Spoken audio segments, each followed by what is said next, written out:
Alors, rebonjour à toutes et à tous et bienvenue dans cette journée de conférence online. Deuxième présentation avec Sébastien Brenner du site atcac.fr pour une présentation de ces méthodes de swing trading. J'espère que vous êtes prêts.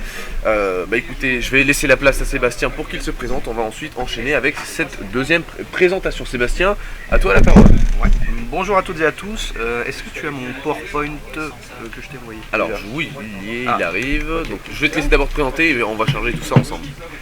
Alors bonjour à toutes et à tous, merci d'avance pour votre participation à cette conférence où je vais vous présenter donc mes méthodologies de swing trading, mes visions de marché à moyen terme sur l'ensemble des paires de devises que je suis et également sur les indices qui pour rappel sont fermés aujourd'hui pour le CAC, le DAX et les indices américains.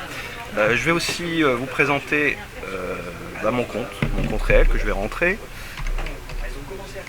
Alors, ce qui est important de noter, c'est que Sébastien va nous montrer son compte réel, ses positions de swing trading, donc les positions qu'il a déjà en portefeuille depuis un certain moment. Certaines depuis longtemps. Et puis surtout ses objectifs, en fait, ses objectifs de moyen terme et comment il prend ses positions. S'il y a une opportunité sur le marché, il la prendra avec vous en live et sinon il vous montrera ses prochains TP, ses prochains objectifs. Je crois que Sébastien, tu fais autant du Forex que des CFD que un peu tous les instruments, hein. T'es un peu partout, donc je vais te laisser faire.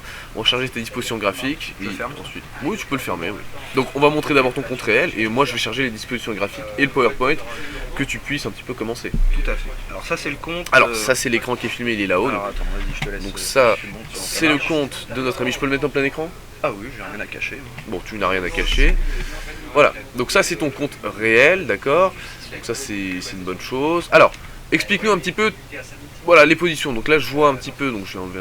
Il y en a des bonnes et des moins bonnes, mais l'objectif c'est de tout montrer. Voilà, alors montrons tout, c'est parti. Les bons coups et les mauvais coups. Alors n'hésite pas à parler un peu plus fort d'ailleurs, le micro est là. Ouais, dites-moi, alors c'est où qu'on voit les questions? Alors les questions sont là. Ok. Donc il y a d'ailleurs Scalp qui commence, qui nous dit bonjour des opportunités, mais ce n'est pas férié aujourd'hui, nous demande Scalp.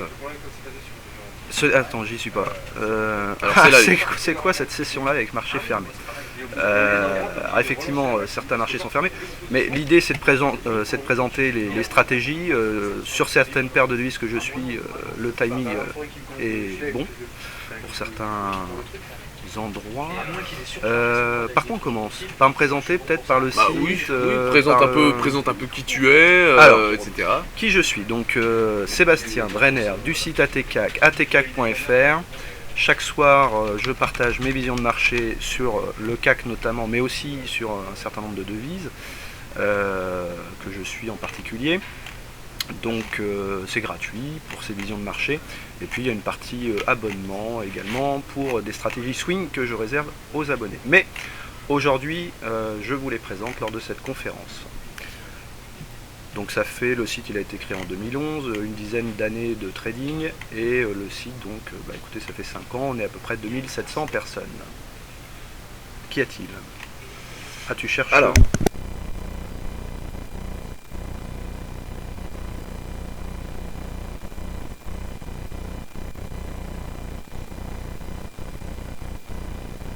Ok. Alors. Le problème c'est que j'ai pas la souris pour montrer mes graphiques, monsieur. Alors oui, il faut juste que je mette ta présentation. On va prendre notre temps. Déjà tu peux faire une synthèse de tes positions ouvertes. Alors, position ouverte, alors vous voyez... Surexposition au yen, mon cher. Alors oui, surexposition au yen, pourquoi? Bonne question. Le yen, donc c'est une valeur refuge, c'est la version risque. Et pour ceux qui me suivent sur le site, j'ai toujours été convaincu que nous étions en tendance baissière de moyen terme, sans remettre en cause les 18% de rebond par exemple sur le CAC, mais finalement, et je présenterai le graphique du CAC peut-être moyen terme, et de l'Eurostock 50, à mon sens c'était un retracement d'une construction baissière, on a retracé 61%, et les indices américains sont sur résistance. On n'a pas suivi ces indices américains dans la hausse, par contre mon sentiment c'est qu'on les suivra dans la baisse. Donc pour l'instant, il ne baisse pas. En tout cas, donc justement, parce que on discutait il y a quelques jours, pour toi en fait, le rebond qu'il y a eu, c'est un retracement. C'est un retracement, et même en décembre. Conséquent, évidemment. Parce que c'est vrai que toi, t'étais pas un fervent partisan de tout ce qui était rallye de Noël, etc. Bah justement, non. Pourquoi? Parce que c'est intéressant. Moi, je suis baissé depuis les 4700. C'est bien justement de dire je suis baissier et le rebond par exemple qu'il y a eu à Noël, que certains appelaient rallye de Noël, pour toi ce n'était pas un rallye de Noël. Mais justement, explique-le, parce que c'est vrai que toi t'en as débattu, tu voulais en parler aujourd'hui. Donne tes arguments. Donne tes arguments. Dès que je vais pouvoir présenter un graphique, mon cher Sylvain. J'adore quand il met la pression comme ça. Donc, ça y est, il a trouvé la présentation. En parlant de graphique, voilà, justement, tu vas avoir ici à ta disposition quelques secondes sur la plateforme. Et puis après, je vais expliquer mes stratégies, s'il y a un timing ou pas. D'accord. On va essayer de faire les choses dans l'ordre. Alors. Par quoi tu commences? Le PowerPoint peut-être? On va commencer par le PowerPoint. Allez, on va faire les choses dans l'ordre. Pas mal de personnes en live. Parce que je me suis un peu embêté à le faire ce PowerPoint. Ah bah, ça je m'en doute bien. Je m'en doute bien. Je te lance. Non, mais parce que certains me connaissent, mais d'autres peut-être pas. Bah justement, hier soir, tu as fait un dîner avec tes abonnés, etc. Ouais, c'était sympa. D'ailleurs, merci, parce que je sais qu'il y en a qui écoutent, qui étaient là hier soir. On essaie de faire des moments conviviaux, comme ça, une fois par an, donc c'était plutôt sympathique. Ah, voilà le PowerPoint. Voilà. Allez. Donc, je te laisse. Bah, tu peux déjà cliquer sur la diapo suivante, parce que l'heure, on la connaît. Voilà, donc je vous disais, bon, je vous donne le site. Je vais passer rapidement là-dessus, c'est pas l'objet de la présentation. L'objectif du site, c'est quoi? C'est pédagogique, c'est partager les vues de marché. Est-ce que je vis de mon trading? Est-ce que je vis de mon trading? La réponse, c'est non, et ça ne m'intéresse pas d'en vivre. Ça a toujours été un hobby, ça a toujours été une idée de partage des positions. Je ne suis pas un gourou, je ne suis pas un devin, je n'ai aucun diplôme en analyse technique, je tiens à être très clair. Pur autodidacte, donc j'ai beaucoup lu, on trouve plein de choses aussi sur internet, des formations aussi, des livres, et puis manger beaucoup de graphes. Si je vous donne mon parcours de trading, ça peut faire peur, mais je pense que je ne suis pas seul dans ce cas-là. J'ai commencé à trader les actions, j'achetais les actions au pifomètre. Ma phrase c'était souvent celle-là, je la sens bien. Et puis je la sens bien, alors ça peut être grisant, en plus c'est la chance du débutant que j'ai eu, des belles performances et puis des grosses tôles. Alors, belle performance, qu'est-ce que tu entends par là? Il y a eu du 100%, je me souviens, mes premiers trades, j'en parlais hier, c'était du AD-Think Media, pour vous dire. Du AD-Think Media, du Karma, du Stantis, enfin en plus des small cap quoi. Hein, donc, et là, alors c'est très grisant parce qu'on se dit on est le roi du marché, on y arrive au début, et puis le lendemain ça s'inverse. Ce qu'on appelle entre guillemets la chance du débutant, un petit peu.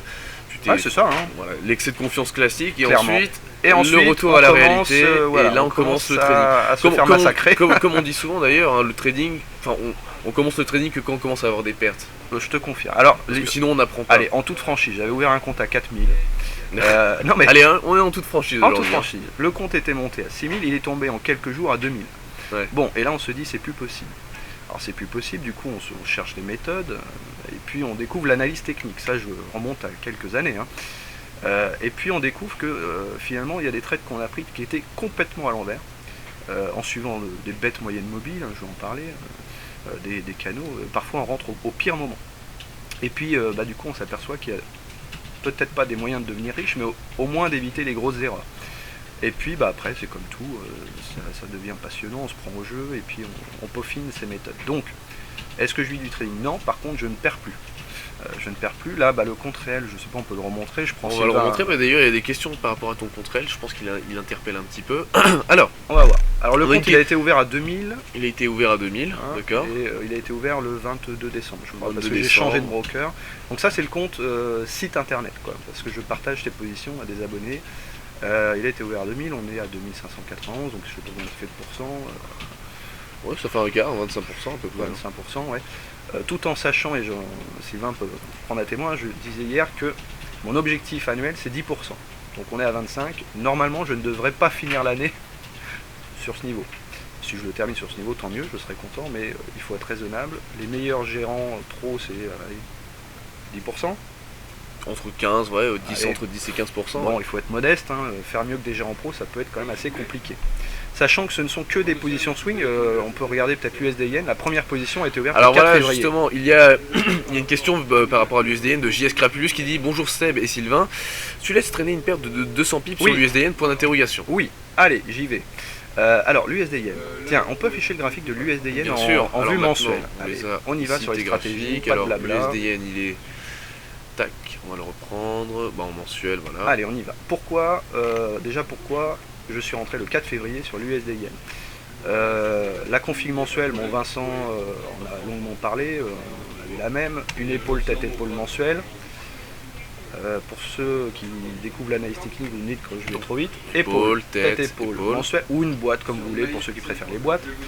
Je peux me permettre? Bien sûr. Allez, en hebdo, si je retourne au 4 février, moi j'ai anticipé la cassure des 111, ce qu'il faut généralement, pas des 111, pardon, des 116. Ce qu'il faut jamais faire normalement. Pourquoi j'ai anticipé cette cassure? 116, on était donc ici, le 4 février, c'est... oui, c'est ça, c'est donc là on ce est en chandelier. weekly, donc C'est ce chandelier là. Quand j'ai vu le chandelier se faire qui avalait complètement 2 semaines de cotation, je me suis dit ça va péter. Ça va péter. C'était confirmé en plus en mensuel. Si je reviens en mensuel, hein. Ici, par une ligne de tendance qui est ici, ok, on explosait cette ligne de tendance, on cassait des moyennes mobiles, on cassait la Tenkan. Bon voilà, moi j'ai estimé qu'il manquait plus que le carton d'invitation pour shorter. Et j'ai dit, ok, je n'attends pas la cassure, j'essaie d'anticiper un petit peu et je short. Ok, premier trade donc ouvert, vous le voyez sur le compte réel, le 4 février.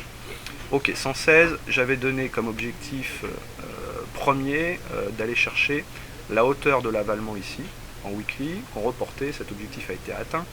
Et puis après, pourquoi? Alors vous voyez des renforts par exemple. Alors je renforce toujours dans le sens de la tendance. Alors pourquoi j'ai pris un renfort à 112,60, enfin sur cassure des 112,60, tout simplement parce que j'avais cette ligne ici, là comme ça, ok, une belle ligne haussière, et qu'est-ce qui s'est passé? D'ailleurs c'est la flèche que vous voyez là, qui est négative actuellement, eh bien on a cassé les 112,60, et j'avais mis, pour ceux qui suivent le site, qui peuvent peut-être prendre un témoin, j'avais dit objectif 111, 111 a été fait, ça a même été dépassé, on a fait je crois 110,80 de mémoire. Et fidèle à ma stratégie, si les 111 cassent, j'avais dit, je renforce dans le sens de la tendance. C'est un plan qui se tenait. Hein, voilà. Bon, erreur fatale. Alors pourquoi fatale pour l'instant? Mais vous savez, je suis pas là pour raconter des cracks, je suis pas là pour vous faire rêver. On a des bons coups et des mauvais coups. Et là, t'as shorté au plus bas. Bon, et là, j'ai shorté au plus bas. Alors, est-ce que ça me gêne? La réponse, c'est oui. Mais est-ce que je suis inquiet? La réponse, c'est non. J'ai shorté toujours la même règle. Les cassures. Aux cassures. Voilà, 112,60 ça a été là, profitable. En l'occurrence, c'était une fausse cassure. Donc alors, ça ce qui s'est passé, hein, regardez, hein, c'est lors de... Elle est où ma flèche rouge sur les... Alors, elle est juste ici, hein, elle est un petit peu cachée par... Tu la vois? Juste en bas, ici, à droite. Ah oui, là, pardon. Ok, on a cassé, et puis, bon, on a réintégré. Moi, à titre personnel, j'ai décidé de conserver parce que l'USD-Yen, c'est ma grosse conviction 2016. Alors, vous allez me dire, pourquoi t'as pas recoupé dès qu'on est repassé? Tout simplement parce que j'y crois. Alors c'est peut-être une erreur, des convictions trop fortes. Mais écoutez, franchement, moi je suis rentré à 117. J'ai conservé parce que je peux me permettre de conserver. Moi, quand je vois une bougie mensuelle comme ça, j'ai pas spécialement envie d'acheter. J'ai plutôt envie de trouver des opportunités à la vente. Alors, à moins que pour scalper à court terme, prendre des petits 50-60 points à la hausse, bon sur quelques trades. Mais la tendance, elle est clairement, voilà, on a une bougie d'avalement baissière en mensuel. Enfin, moi, techniquement parlant. Honnêtement, j'aurais pas shorté à 117. J'aurais pas gardé. J'aurais shorté par exemple à 112,60, j'aurais pas été. J'aurais coupé tout de suite ma perte. Mais là, écoutez, le net à la vente c'est 1000 pips. Donc là, en fait, tu es gagnant sur cette position. Oui, évidemment. Parce que j'ai shorté assez haut. Mais moi, mon objectif moyen terme, il est là, vous le voyez, c'est là. Le report de la hauteur du range. L'objectif de l'épaule tête-épaule mensuel, c'est 106,20. Alors, franchement, parce que je suis perdant de 200 pips sur mon dernier renfort, coupé alors que l'US dollar a peut-être fini son rebond technique. Parce qu'en fait, qu'est-ce qu'a fait remonter l'USD Yen en journalier, je sais pas si on peut l'avoir, peut-être pas sur l'investissement, mais c'est le rebond du dollar américain qui a cassé un canal ascendant, Vincent en parlait hier, et qui retrace toujours. Non, vas-y. Au moins, c'est au moins 61% de son retracement. Donc, c'est pas cette hausse là, ces chandeliers japonais bleus qu'on empile. C'est la remontée du dollar, et couper cette position maintenant, alors que finalement au global je suis en gain là-dessus, ce serait à mon sens peut-être couper au pire moment. D'ailleurs, regardez, on a fait au plus haut cette nuit 113,32 et nous sommes déjà quasiment 40 pips plus bas. Donc personnellement je pense que le rebond du dollar américain est terminé, qu'on est sur résistance des indices américains, que l'USD Yen c'est la version risque, et qu'à un moment ou à un autre, et je vais en reparler sur les indices, eh bien ça va repartir vers le bas. Et à terme, je pense que les 111 seront recassé. Voilà pourquoi, pour répondre à la question qui peut paraître surprenante, de voir 200 pips de perte, qu'est-ce qu'il nous fait le Seb, c'est 200 pips sur le renfort, et non pas sur la position globale. Alors certains renforcent toujours à contre-tendance, personnellement je renforce toujours dans le sens de la tendance. Il s'avère que pour le moment ce n'est pas profitable, les 2 renforts qui ont été faits, mais voilà, je suis donc pas là on pour... rappelle toujours aux auditeurs que toi tu fais du swing, d'accord? Voilà, c'est du swing, moi si vous voulez, là, voilà, c'est ok, on est remonté à 113, honnêtement ça me fait ni chaud ni froid. Que l'USD Yen soit à 114, 113, 112, 111, je ne vais pas y toucher. Je vis 106, franchement, moi je vous propose de prendre du recul sur le graphique weekly. Qu'est-ce qui se passe sur le weekly? Je vois rien d'haussier. Je vois surtout des échecs sur cette moyenne mobile ici par exemple, à cette semaine, et on retrace finalement, regardez, 2 gros chandeliers rouges, 3 même, on retrace une partie, on en remet un, on retrace une partie, j'ai presque envie d'écrire la suite, on en remettra un. Et donc si tu as envie d'écrire la suite, si j'ai envie d'écrire la suite, pour moi c'est hyper bien construit. C'est hyper bien construit, on est en plus sous le nuage Ishimoku, sous la M20 baissière, je suis absolument pas inquiet. Allez, pour ceux qui par exemple seraient pas rentrés sur l'USD Yen, et puis je vais basculer sur d'autres paires, on va pas faire toute la conférence sur l'USD Yen, mais regardez, on est pile sur la M20, le dollar américain est proche de la fin de son rebond, à mon sens, je peux me tromper évidemment, peut-être que c'est un bon timing. Les 113, et par extension, si on prend, je vais peut-être basculer en weekly, non, journalier, c'est bien. Écoutez, on a fait 3, 4, 5, 6 chandeliers de hausse. Moi, je reste confiant. Bon, après, je peux me permettre de l'être. Après, la configuration aussi daily, elle est plutôt pas mal pour exploiter éventuellement une consolidation, parce que là, on voit qu'on a des effondrements du mouvement acheteur. Et je peux même, allez, tiens, je vais même tracer ça, qui m'intéresse. Et éventuellement, je commencerai à m'inquiéter à partir de la cassure de cette ligne. Regardez. Allez, je vous la propose. Je vous propose de suivre cette ligne de tendance baissière. Qu'est-ce que t'en penses? Écoute, ça c'est exactement le type de méthode que moi j'utilise, donc là on est plutôt d'accord. Si ça casse, dans tous les on cas, ira voilà. Certainement... De toute façon, regarde, c'est un petit peu ce que j'explique tous les jours dans mes lives. Ouais. Moi je suis plutôt comme toi, pour moi 2016 c'est l'année de l'aversion au risque, c'est l'année de la consolidation des marchés actions, c'est l'année de la consolidation du dollar US. On va un petit peu dans le même sens, consolidation du dollar US, pourquoi? Parce qu'il est trop fort, pénalise exportation, pénalise l'activité manufacturière aux États-Unis, donc forcément la Fed, pas forcément. Alors justement, Denis Ferrand tout à l'heure nous disait qu'il y aurait peut-être 2 hausses des taux. Moi je suis un peu plus pessimiste, je penserais qu'il y en aurait une, voire 0. Donc on aurait une consolidation de dollars, déjà ça aiderait ton USD Yen à aller un peu plus bas. Ça m'irait bien, je t'avoue. Et puis ça t'irait bien. Et puis je suis aussi bullish Yen, donc on a à peu près les mêmes raisons je pense. Bon. Alors est-ce que toi tu t'appuies sur du fondamental ou uniquement du technique quand tu fais du... Honnêtement, je vais pas raconter les cracks, j'y connais rien en fondamental. Ouais. Alors ça peut surprendre, mais et ça ne m'intéresse pas. Alors attention, quand je dis ça, j'ai quand même une oreille attentive évidemment sur les grosses décisions BCE, Fed, BOE, BOJ, faut pas être fou non plus. D'accord. Mais honnêtement, c'est parfois on se demande si c'est pas déjà pricé dans les cours. Des stades de pétrole qui parfois on s'attend à ce que ça consolide, alors finalement ça monte. J'y accorde aucune importance, mais je les écoute. Voilà. Mais après, tant que c'est pas traduit par des conséquences sur mes lignes de tendance, etc., je fais confiance à l'analyse graphique. Et uniquement à l'analyse graphique. Clairement, quand j'ai commencé à trader, j'écoutais, mais t'avais BFM en live, t'avais tous les grands économistes qui intervenaient. Et puis, finalement, c'est là où j'ai fait mes plus grosses pertes. En accordant trop d'importance au fondamental. Et je m'en tire très bien maintenant depuis que je fais confiance à l'analyse graphique. Alors, si vous regardez le portefeuille, il est où? Comment je reviens sur le portefeuille? Alors, parce que là, je vais revenir sur ton portefeuille. Ouais, parce que je voudrais montrer l'exposition en yens. Et si j'ai une exposition en yens, c'est qu'évidemment j'y crois, sinon j'aurais pas ouvert de position. Hop. Alors, la dernière a été ouverte très récemment. C'était le CAD yen. Alors, le CAD yen, le GBP yen. Alors, le GBP yen va bien, je vois. Le CAD yen va bien aussi. Allez, le CAD yen, tiens, on peut aller voir le CAD yen. Alors je te relance. Vas-y, si tu peux m'afficher le graphique du CAD yen. Pourquoi j'ai pris position sur le CAD yen? Et à mon sens, le timing est encore bon sur le CAD yen. Parce que c'est ça aussi l'idée, c'est de... Alors le les CAD qui est aussi stratégies. une devise qui se renforce depuis le début de l'année. Le- Si tu regardes USD4, le CAD, Ah oui, bien c'est sûr. une devise forte. Du coup, Pourquoi une vente? Allez, on y voilà, va. pourquoi une vente face à à deux devises qui se renforcent, qui étaient faibles auparavant, mais qui se renforcent Tout à fait. depuis le début de l'année. Comment ça se fait que j'ai pas mon graphe du CAD? Ah, parce que je suis en H4 et que c'est Non, pas... parce qu'il y en a deux en fait. J'ai vu qu'il y en avait deux. Ok. Bah, attends, on avait un deuxième. Il faudrait que tu juste ici. mettes la vue weekly tout d'abord. Alors il y a monthly, weekly. Ok, hop. Allez, on y va. Ah oui, d'accord. Voilà. Effectivement. Alors le CAD Yen, c'était une paire... Alors, je vais pas montrer tout le graphique parce que sinon ce serait trop long, mais je vous propose, pour ceux qui voudront regarder après, de regarder le graphique de l'US Oil et de mettre une moyenne mobile à 200 jours, et nous sommes pile poil sur un échec sur cette moyenne mobile à 200 jours. Donc, parce que le CAD Yen, il y a quoi derrière? Il y a le CAD bien sûr.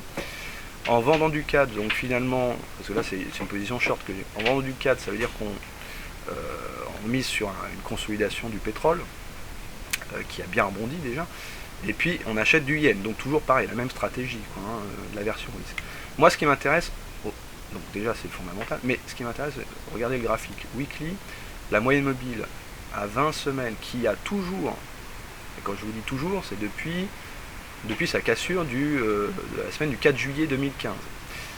Depuis quasiment un an, cette moyenne mobile à 20 semaines qui capte à chaque fois qu'elle est sollicitée la hausse du CAD Yen. Et eh bien, nous sommes pile poil sur un nouvel échec sur cette M20. Et regardez cette Kijun pour ceux qui sont amateurs d'Ishimoku. Eh bien, cette Kijun, et la cassure du nuage d'ailleurs, qui était ici, à 98, c'est beau quand on regarde ça, eh bien, a donné le signal de vente. Jamais nous n'avons refranchi, depuis quasiment un an, ni la M20, ni la Kijun. Bon, et on est pile dessus. Est-ce que ça te dirait qu'on réponde à quelques questions? Parce qu'il y en a Je vraiment t'en prie. beaucoup. Alors, première question, visiteur. Alors, vous n'avez pas mis de stop car votre levier est raisonnable, je suppose. Ah oui, tiens, oui, les stops, bonne question. Donc voilà, réponds peut-être à la question sur les stops. Je pense Alors, que les ça peut être stops, je mets évidemment des stops, sauf que je les ai enlevés hier soir. Pourquoi? Parce que la plupart des marchés sont fermés. J'enlève toujours mes stops avant les week-ends. Alors pourquoi? Parce que les spreads, si vous regardez les spreads aujourd'hui, sont beaucoup plus élevés que d'habitude. Et puis avant le week-end, et je n'ai jamais de stop over week parce que vous avez des spreads qui sont très élevés en clôture de marché et d'ouverture de marché, et que vous risquez de vous faire exécuter pendant ces spreads élargis, on peut dire ça comme ça, et donc d'être exécuté au pire moment finalement. Par contre, les stops, rassurez-vous, je ne suis pas suicidaire sur les marchés, je les remettrai bien sûr parce que là les marchés sont peu liquides aujourd'hui, je ne sais pas si ça a été évoqué, mais voilà, quasiment tout est fermé, quoi. Donc les stops, ils y sont. Voilà, par exemple le CAD Yen, je vais passer en vue journalière. Écoutez, le CAD Yen, vue journalière.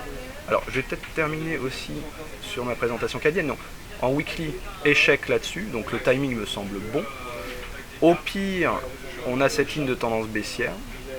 Okay, et puis en vue journalière, et là ça va expliquer peut-être pourquoi je suis rentré à tel niveau. CAD Yen journalier, c'est où ça? Je ne l'ai pas. Alors, tu as tous tes graphiques.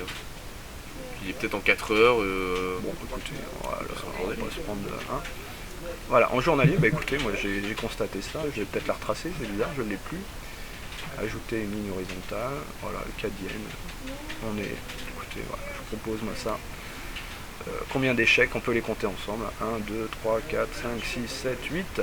8, et donc je suis rentré sur le 8e échec sur cette résistance horizontale. Avec d'ailleurs hier une belle rouge. Et puis bon, bah là le pétrole a rebondi un peu, donc écoutez, voilà. Le CAD Yen, quelle est la target, qui est peut-être rentrée d'ailleurs sur le compte. Normalement elle est rentrée, ma target. Alors, laquelle? En fait, comment je fais pour revenir? Pour revenir sur ton compte, hop, c'est juste ici. Ah voilà, parce qu'il y a plein de fenêtres, chers amis. Le CAD Yen, voilà, la target 83,27, vous l'avez. Ok. Alors pourquoi 83,27 maintenant? Je retourne. Sur le graphique, tu as juste à réduire en fait ta plateforme, et le graphique il est déjà là-haut. Je réduis ça, comme ça. Voilà. Ok. Et hop. 83,27. Tu peux le mettre là, comme ça, et puis tu le remettras là sur l'écran quand on aura besoin. Ok, voilà. Ça marche. Le CAD Yen 83,27, écoutez, c'était ça. Moi j'ai pris cette ligne là. Tac, tac, tac. Voilà. une ligne de tendance haussière. Et puis ça nous donne à terme, regardez, si je mets le curseur ici, 83,29 qui correspond aussi avec la Kijun. Voilà comment à peu près sont tracés les targets. Alors après il y a plein de méthodes, mais en tout cas voilà la justification de l'objectif. Est-ce que je peux voir les questions? Alors tu veux les questions? Alors je vais te les lire. Alors si vous avez des questions sur d'autres paires, n'hésitez pas. Donc j'ai quoi? J'ai du GBPN. Alors, j'ai The Doc qui dit bonjour, pourquoi avoir changé de broker? Je sais pas si tu vas répondre à cette question. Je peux répondre à cette question. Comme tu veux. Alors, on peut citer des concurrents, dire chez qui j'étais avant et pourquoi j'ai changé. On va pas citer parce que ça c'est pour pas pourquoi faire de j'ai changé. Ok. Dis juste pourquoi tu as changé. Pourquoi j'ai changé. Sans dénigrer qui que ce soit. Non, sans dénigrer. Non, c'est des raisons purement techniques.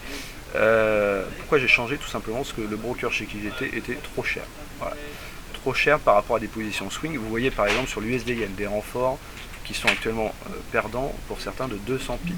Ce n'est tolérable que si le prix de trading est correct.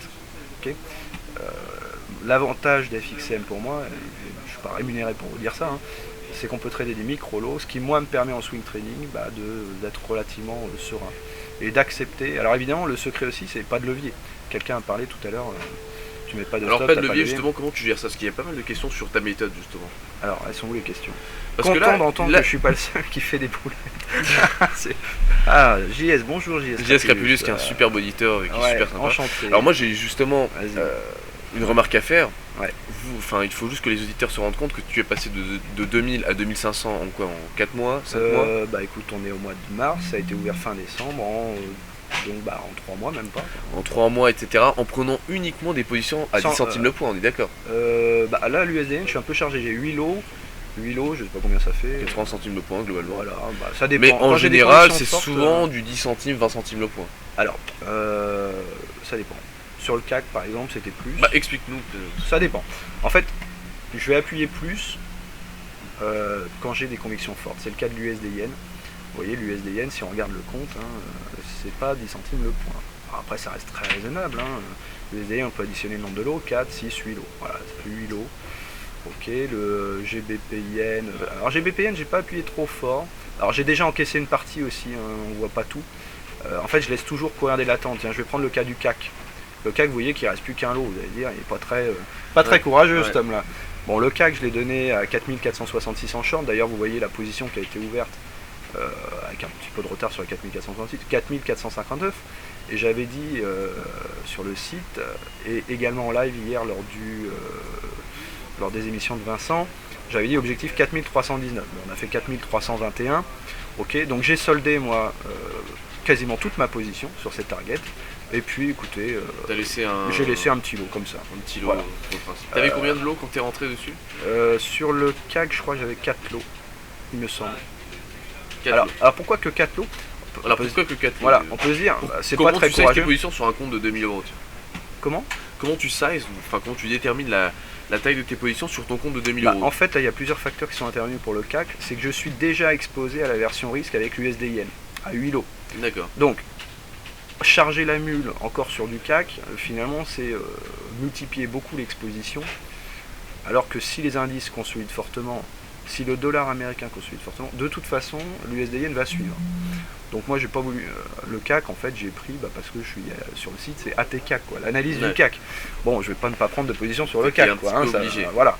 Mais je veux dire, je cherche pas trop parce que je suis déjà exposé à la version risque avec le GBP Yen, le CAD Yen, l'USD Yen. Donc il faut aussi faire attention à ça. Donc, alors le CAC, tiens, allez, on peut en parler du CAC. Pourquoi 4466? Pourquoi ce niveau? Parce que ça peut paraître magique, c'était en fait c'était le point haut de la séance d'avant-hier. C'était mercredi. Ouais, est-ce que j'ai l'Eurostock 50? Écoute, c'est à disposition. Il est là, l'Eurostock 50. Bon, j'avais dit sur le site qu'à un moment j'avais plus aucune vision sur le CAC et que je vous proposais de suivre un triangle qui était tout simplement, c'est quoi ça? C'est l'Eurostock 50 en daily. Je vous avais dit, moi je prends ça. Voilà. Et je vous avais dit, j'aurai une vision si on va chercher la résistance de l'Eurostock 50 ou le support. Ok. qu'est-ce que j'ai fait? J'ai juste mis le graphe de l'Eurostock 50 et le graphe du CAC à côté. Qu'est-ce que j'ai vu? On a été chercher la résistance sur l'Eurostock 50. Bah écoutez, après j'ai ouvert mon CAC et puis j'ai shorté bêtement. Bêtement parce que c'était un niveau qui permettait de super bien maîtriser son risque, qui capait toutes les hausses depuis le chandelier de la BCE du 10 mars. Et puis en plus, au moment où on était sur ce niveau de résistance sur Eurostock 50, on était sur une résistance pivot qui était pile à 4466, et 4466 c'est aussi une résistance majeure sur le CAC. Bon, j'ai estimé que c'était le bon niveau pour shorter. J'ai shorté et j'avais donné comme target, alors comment j'avais fait la target sur le CAC? Je vais la faire en expansion de Fibonacci. J'avais fait ça, je vous le retrace en direct, j'avais présenté ça. J'avais pris le point haut ici, le point bas ici, et le point haut ici. Et alors après, il faut peut-être que je peaufine comme ça. Et j'avais comme objectif, alors je sais pas pourquoi, c'est peut-être mal tracé, vous voyez 4329, alors moi j'avais 4319, c'est à 10 points près, enfin bref. Et j'avais donné donc 4319 en target, on a fait au plus bas 4321. Donc à 2 points près, l'analyse technique ça n'a jamais été au point près, mais moi je considère que l'objectif a été fait. C'est pour ça que j'ai soldé 3/4 de la position et que j'ai décidé d'en garder un lot, comme ça. Petite partie. Alors voilà. On va répondre peut-être à d'autres questions. Alors par rapport à ton compte réel, peux-tu nous expliquer ton money management en prenant un exemple s'il te plaît? Tout à fait. Allez, on y va. Je reste sur l'Eurostock 50. Money management sur le CAC par exemple, j'avais la résistance Eurostock 50, l'invalidation du trade c'est quoi? C'est la cassure de la résistance, c'est tout. Donc, et quand je dis cassure de résistance, sur les 4466, c'est pas 20 pips, c'est 10 pips seulement. Parce que si le niveau est bon, il n'y a aucune raison qu'on le passe. Si on le passe, c'est qu'il n'est pas bon. Et qu'on remonte à 4530 par exemple. Alors, je vais peut-être parler de cette conviction de retracement aussi. Pourquoi je reste très méfiant sur les indices? Déjà parce que en journalier on est monté, les US sont montés et on n'a pas suivi. Les Américains ils ont empilé comme ça les chandeliers tout à fait tranquillement sans sourciller, avec un double bottom validé, etc. Et nous, pardon, mais ça peut paraître choquant ce que je vais dire, mais entre le 2 mars, regardez le cours de clôture du 2 mars, qui est à 4425. Et allez, évidemment là j'oublie ce qui s'est passé, mais là ici, eh bien on était à 4429. 4 pips, 4 points, il s'est rien passé entre le 2 mars ici. Donc j'attendais tout simplement le niveau de résistance que le marché m'a donné avant-hier, tant mieux, pour appliquer finalement la conviction de consolidation des indices sur la base d'un graphe hebdomadaire. Hebdomadaire, je constate que finalement, ok, on a rebondi, très bien, mais le bas du nuage Ishimoku, la M20 sont des niveaux de résistance majeurs et ça va pas être passé comme dans du beurre. Par contre maintenant, j'ai envie de dire, faut être méfiant quand même, faut pas être trop ambitieux dans les objectifs baissiers, parce qu'il y a du support maintenant sur les indices. Alors, regardez, on a rebondi sur la M7, en journalier, alors on le voit pas ici, je vais peut-être l'afficher, c'était la MM50, la moyenne mobile 50, comment je fais ça, la moyenne mobile simple, elle est là, ok. Moi, je vous propose d'afficher cette moyenne mobile à 50 sur le graphe du CAC, et elle m'interpelle, et elle me rend méfiant sur les objectifs baissiers. Elle est où? Je viens de l'afficher. Ah, elle est là, je peux la grossir un peu. Largeur de ligne, et on la met en gros. Oui, bien sûr. Voilà, c'est ça qui me rend méfiant. On a quand même franchi cette M50, et si on y va, il y aura une réaction, normalement. La MM20 a croisé la MM50, je me méfie beaucoup. Les indices américains ne veulent pas visiblement chuter tant que ça.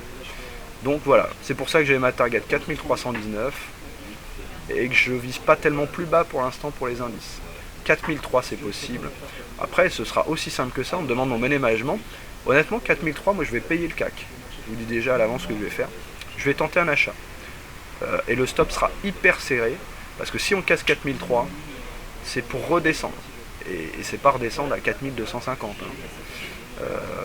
Donc voilà ma stratégie sur le CAC. J'étais baissier, objectif il a été atteint, je serai haussier sur les 4003. On va essayer de répondre à un maximum de questions, il est déjà 9h56. Oui, je me tais. Le but c'est que... le but c'est que ce soit un maximum interactif. Allez, vas-y. Alors, écoute, je vais prendre les questions dans l'ordre quand même, ça va faire plaisir aux auditeurs. Alors, qui dit coup, donc visiteur qui dit oh je ne trouve pas assez ambitieux, enfin dans la mesure sur quoi par en contre? fait c'était ambitieux je me rappelle, hein. C'était la question par rapport à tes 10-20% sur l'année tu vois, parce que là t'as 50, t'as 25 et du coup bah, peut-être que visiteur dit bah 25 c'est peut-être pas forcément assez ambitieux, pourquoi pas viser 50. Je pense que c'est ça la remarque. On peut peut-être réagir là-dessus ou pas? Bah réagis oui, puis moi je vais lire les questions, je vais te poser les prochaines. Bon déjà il faut se fixer des objectifs par rapport à ce qu'on a su faire les autres années. Moi j'ai jamais fait 50, donc je vais pas me fixer 50, ça n'aura aucun sens. Et puis vous savez, on avait une discussion aux journées d'immersion avec un intervenant, mais moi je préfère être modeste et garantir quand même des choses réalistes. Il n'y a rien de pire finalement que de se fixer des objectifs et de jamais les atteindre, c'est hyper dévalorisant et c'est hyper démotivant. Donc écoutez, tant mieux, pour l'instant je suis à quasiment 3 fois au-dessus de mon objectif annuel. Ça me permet d'être serein dans les prises de position, mais voilà, écoutez, si vous arrivez à faire 50% à l'année, bah, tant mieux, pourquoi pas, il y en a qui y arrivent certainement. Moi je ne sais pas le faire et je suis pas là pour dire que je sais le faire. Voilà. Alors, prochaine question. Alors, visiteur, si on a un margin call aujourd'hui, est-ce que les positions sur les indices fermés ce jour se fermeront aussi? Hors sujet, mais bon. Tu peux me la remettre parce que je suis mal. Alors, c'est visiteur, c'est ici. Si on a un margin call aujourd'hui, est-ce que les positions sur les indices seront fermées, vu que en gros les CFD sont fermés, oui ou non, hors sujet? C'est une question de la part de visiteur. Ouais, j'ai pas tout compris. Elle est pas évidente, hein. Bah non. Elle n'est pas évidente. Bah réponse et t'as compris. Alors, moi je pense que j'ai compris, en gros c'est visiteur qui dit que par exemple il y a peut-être une position sur le CAC ou je n'en sais rien, oui, qui est grisée actuellement donc il ne peut pas. Ah oui, bah là je peux rien faire évidemment, ouais. Donc s'il a une margin call, est-ce qu'elle se fermera? Bah oui, elle se fermera pas aujourd'hui mais quand le CAC recotera, donc c'est-à-dire à partir de mardi, ouais. mardi. Ouais, tout à fait. Alors tu hedges aussi tes positions, on nous demande Fifi. Ah non. Non. Alors ça... Honnêtement, je sais que c'est pratiqué, hein. Honnêtement j'ai jamais fait ça. En fait moi je sais que hedger ses positions quand on est en perte c'est totalement fou, parce que dans le sens où ça accroît les pertes. Honnêtement je fais pas, je pratique pas donc mais non, j'ai jamais trouvé l'intérêt même. Alors JP Trade, bonjour, pourquoi ne pas transposer votre méthode sur des graphes court terme? Parce que votre méthode serait-elle transposable avec des unités de temps de 5 ou 15 minutes? En gros, JP Trade voudrait demander en gros si ta méthode elle est appliquée en scalping quoi. Enfin, c'est un petit peu ça la question. Alors déjà je suis pas scalper, hein, je suis honnête avec vous, moi je suis swing trader. J'ai beaucoup plus de facilité à anticiper des mouvements sur du moyen terme que sur du très court terme. Mais de temps en temps, je m'amuse quand j'ai le temps à mettre des points pivots. Et puis quand on casse un pivot journalier, par exemple, je vais aller chercher un support journalier, etc. Puis si on casse le support journalier, je vais aller chercher l'autre, etc. Quand je vous dis le timing des 4466 sur le CAC, clairement, ma position était prise intraday, c'est-à-dire sur la base de ma conviction moyen terme, mais sur des niveaux de résistance intraday, pour travailler le timing. Maintenant, ce que je pense toujours, et elle est importante cette question, parce que honnêtement, moi j'ai pas profité du rebond sur le CAC. Je peux pas vous dire ouais, j'ai anticipé le retour, ce serait mentir. Moi c'est simple, je vais dire une chose auditeur aussi. Toi et moi on était en même camp sur le CAC depuis un moment. C'est simple, nous on est baissier en 2016 sur les marchés actions, donc qu'est-ce qu'on a fait? C'est simple, on cherchait à chaque fois des opportunités. Voilà. Ça veut pas dire qu'on a shorté toute la montée. Non, on est pas moi en gros c'est simple, j'ai commencé à vendre à peu près ici, tu vois, sur ces bougies là. Ouais. J'ai tenu, enfin toute cette montée là, et là j'ai l'impression que ça paye enfin quoi. Enfin, tous ces jours d'attente. Et maintenant qu'on est dedans, on va pas lâcher clairement. Enfin, on est dedans et stop 0 et on attend. C'est clair, c'est le lot qui me reste. Allez, je vais être super honnête avec vous. Moi j'ai shorté. De toute façon, mais j'ai toujours eu la même démarche. Quand je dis ne pas trader les annonces économiques, la BCE, j'étais exposé short à 4400. Ok, j'ai pris short BCE avant la BCE à 4400. Short partagé aux abonnés swing. Allez, je balance tout. Allez, balance tout. Je balance. On veut du dossier. Bien, j'ai quand même averti en disant, c'est ce que moi je fais. Honnêtement, je vais vous dire, je pensais que les annonces de la BCE avaient été pricées. Donc on avait acheté la rumeur pour vendre la nouvelle par la suite. Voilà. En fait. Ouais. Je regardais le 3 décembre, ce qui s'était passé. Les marchés avaient attendu beaucoup. 3 décembre, la dernière intervention de la BCE. Les marchés s'étaient écroulés. Bon, bah je misais sur le même scénario. À tort après coup évidemment, mais je peux vous dire que quand j'ai vu 4004, donc j'avais dit ok moi je fais ça mais c'est hyper risqué, c'est ce que je fais moi et voilà, après vous faites comme vous voulez. Je peux vous dire que quand j'ai vu le chandelier de la BCE se faire 4450, 4500, 4550, 4580, ça faisait longtemps que j'avais pas eu la petite goutte de sueur sur le front. Ah. Bon, après, je me suis dit, allez pardon, mais une bêtise à faire, c'est de faire n'importe quoi, de couper peut-être au pire moment. Et je sais pas si vous vous souvenez, sur le site, pour ceux qui m'ont suivi, je vous avais dit compter une volatilité de 245 points à peu près pour cette session, basée sur la volatilité qu'il y avait eu le 3 décembre. Et au moment où j'ai vu 4580, je me suis dit, on y est. Bon, qu'est-ce que j'ai fait? J'ai pris le graphique weekly, je me suis... Clairement, j'étais à 2 doigts de couper, je vais être franc. Bah, j'aurais coupé au pire moment, finalement. Ouais. Bah, t'aurais coupé au plus haut, quoi. Voilà. Je me suis... Ok, de toute façon, maintenant, je me la suis prise, en gros, la grosse bleue. Je me suis dit, prends du recul sur le graphique hebdo. Tu es convaincu que tout ça, ce sont des résistances majeures. Pourquoi couper un short à 4000 Parce qu'en plus, si tu prends le cours alors qu'on est sur résistance, si finalement. tu prends le cours de clôture, c'est un des arguments que j'avais pas mal aussi balancé. Bon, déjà, d'une part, t'as une configuration ici, tu vois, qui est plutôt pas mal, on est sur une zone de résistance. Ouais, t'as surtout au cours de clôture ici, on était pile dessus, tu vois. Voilà.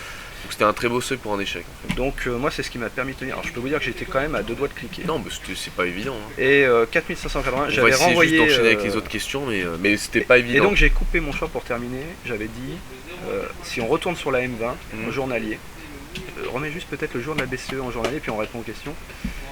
Pourquoi j'ai coupé, à quel niveau? Bah regardez le chandelier du 10 mars qui est revenu. Bon, voilà. C'était pas une journée évidente, on avait une volatilité de regarde la fou, M20.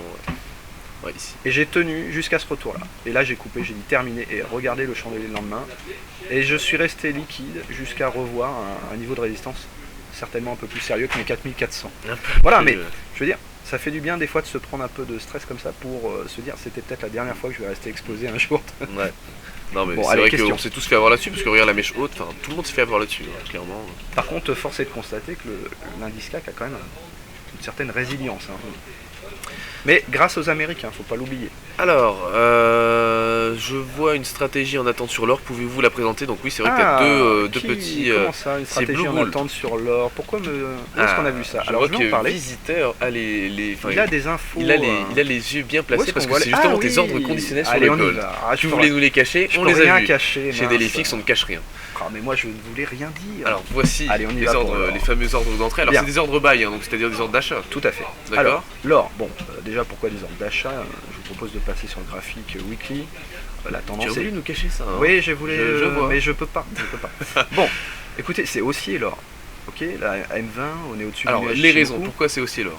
Alors c'est simple, hein, je suis un suiveur tendance. Moi, qu'est-ce que je vois? Croisement fort de moyenne mobile ici. On est au-dessus de la M20, on est au-dessus de la Kijun, de la Tenkan, de l'Ishimoku. C'est hyper haussier. Ça, n'importe quel analyste technique pourra vous le dire. Maintenant, il y a analyste technique et trader. Bon, on peut être très bon analyste technique, vous dire à 1280 $, c'est haussier, et puis se prendre une grosse couche comme actuellement, et tomber 7000 pips plus bas. C'est ça, hein, le truc.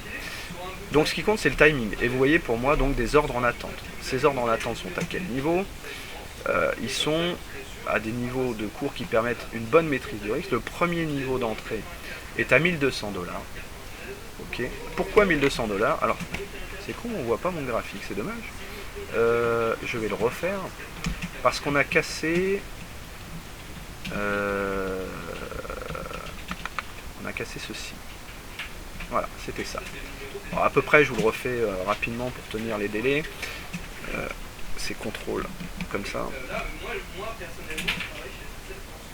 Ok. Allez, à la louche, vite fait. On a cassé un canal comme ça. Ok.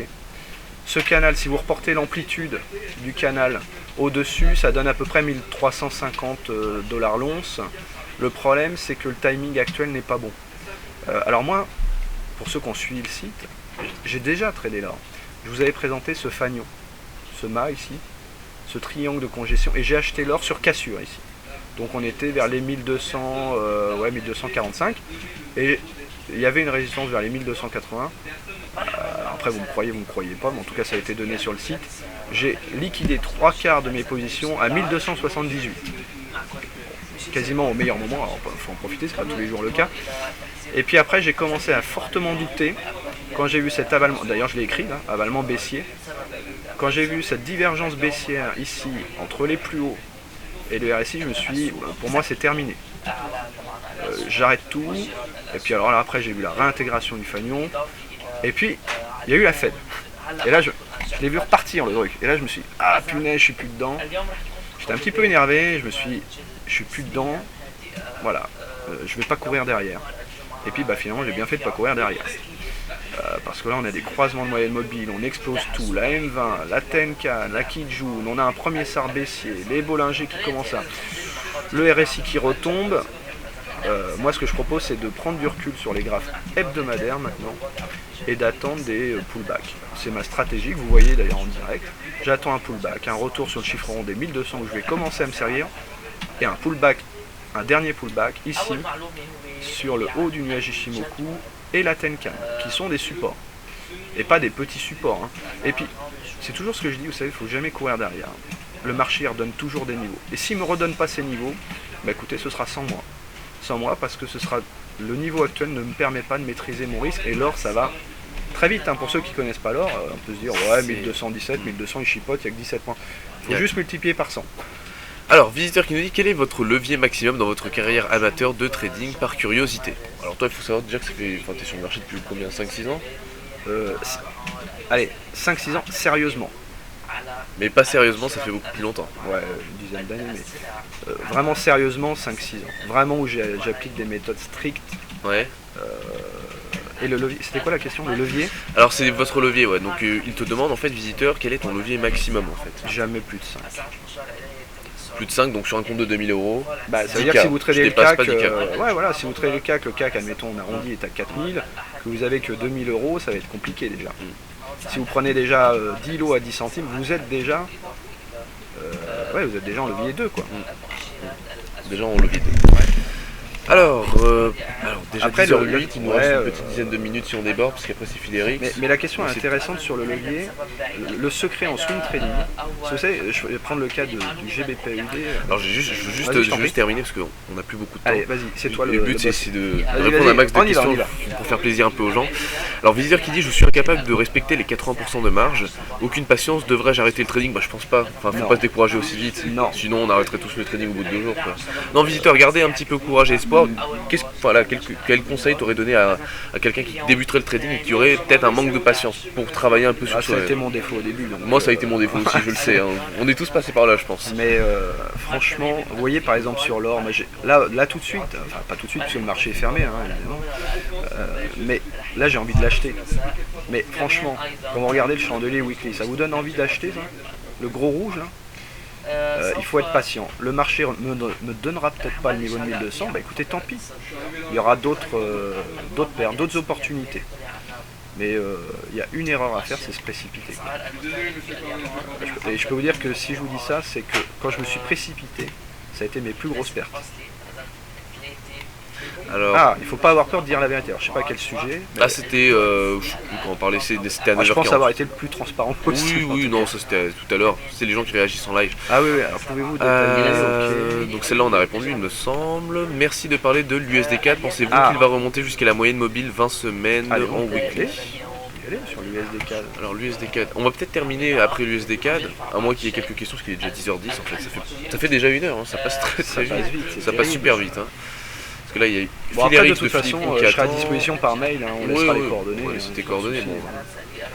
Je me permets de circuiter un peu ton... Je t'en prie, détruis tout. Je détruis tout. J'ai mis que quelques heures à le faire. Donc que quelques semaines. Bon, allez, c'est parti. Honnêtement, j'ai pas envie d'acheter quand je vois ça. Honnêtement. Regardez le croisement de moyenne mobile. Moi, je vais te dire pourquoi j'ai pas... Alors, c'est pas non plus débile de considérer une position acheteuse, ça c'est sûr. Après, si on clôture comme tel, ça peut être pas mal. Mais il y a des raisons fondamentales qui m'empêchent d'acheter, c'est le dollar. Et moi, c'est ça en fait. Bon, moi, c'est le dollar d'une part. Arrête de dire pareil que moi, c'est pénible. L'autre copieur, celui-là. Ah là, non, franchement, c'est moche. Regarde-moi ça, franchement, quand tu vois. Moi, j'ai envie d'appuyer sur le bouton rouge en fait. En fait, on a ce type de configuration là, quoi, clairement. Et là, on est en mensuel, hein, donc là, on va vraiment sur une unité de temps assez élevée. C'est horrible. Mais il y a quand même une marge de progression à la baisse qui est énorme. Qui sort de surachat. En fait, l'éloignement en moyenne mobile. C'est simple, Seb. Moi, je vais te dire une chose, tu vas valider ou non. Il y a une divergence. Voilà, tu vois, c'est ça. Et là, on est en train de la valider. Je l'ai dit avant que tu le dises. Ouais. Mais regardez-le, celui-là. Mais non, mais c'est dingue, messieurs. Alors, par contre, attention, l'USD CAD, ça reste quand même haussier pour les investisseurs de long terme parce qu'on est quand même au-dessus des moyennes mobiles. Bon, mais le problème c'est le timing.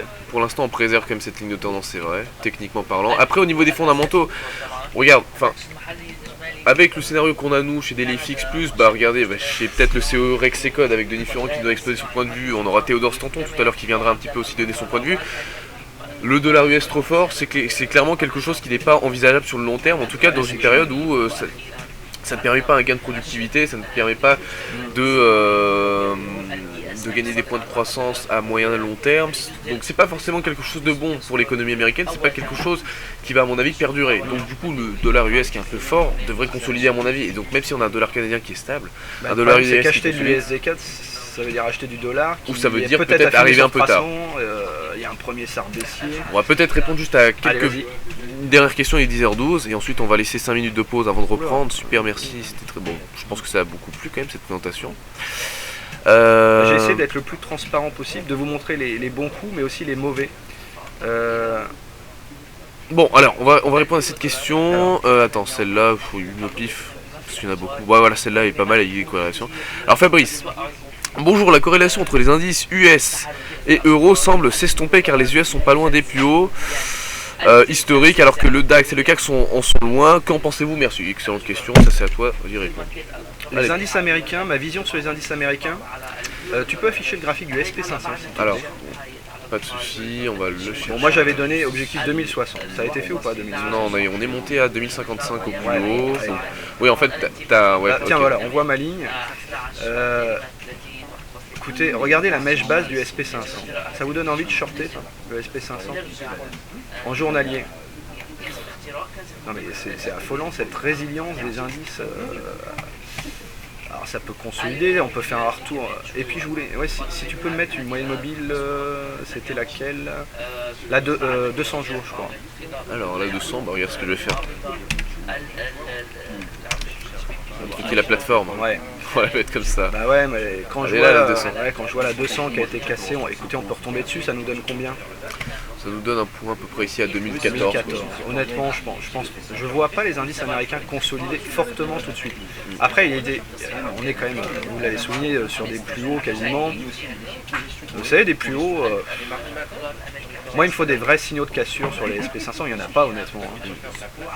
Le RSI un petit peu, et quand je vois que ça a été encore payé les points bas là, sur la séance d'hier en fait. Bon écoute Seb, qu'y a-t-il d'autre? 10h15, on va devoir quand même quitter parce que là on déborde. Je vais montrer les coordonnées juste voilà. Voilà. Donc si vous voulez joindre notre Sébastien National, c'est ici. Les coordonnées c'est atcac.fr, c'est bien ça le site où on peut te suivre. Tous les soirs les vues de marché. Donc ça c'est ton adresse mail? Oui, c'est mon adresse mail. Donc seb@atcac.fr, sur Twitter également, et on peut te retrouver sur les différents réseaux sociaux, sur le groupe officiel de trading Delifix France, sur Facebook. Oui, tous les soirs je partage ma vue de marché avec des vidéos. Voilà. Et puis voilà, bah écoute Seb. Alors je tiens à présenter mes excuses parce que j'avoue ne pas.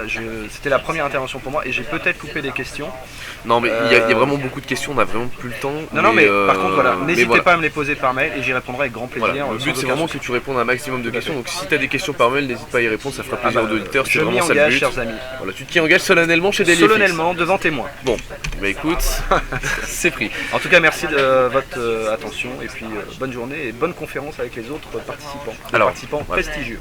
Bah écoutez, merci à toutes et à tous d'avoir assisté à ce webinaire. C'était Sébastien Atcac pour les méthodes de swing trading. Cette présentation sera revisionnable en replay d'ici la fin de la journée sur la chaîne YouTube Delifix France. Il est 10h15, on reprend à 10h20 précise pour une présentation avec Philippe Roux qui est à ma droite de Pro Indicator.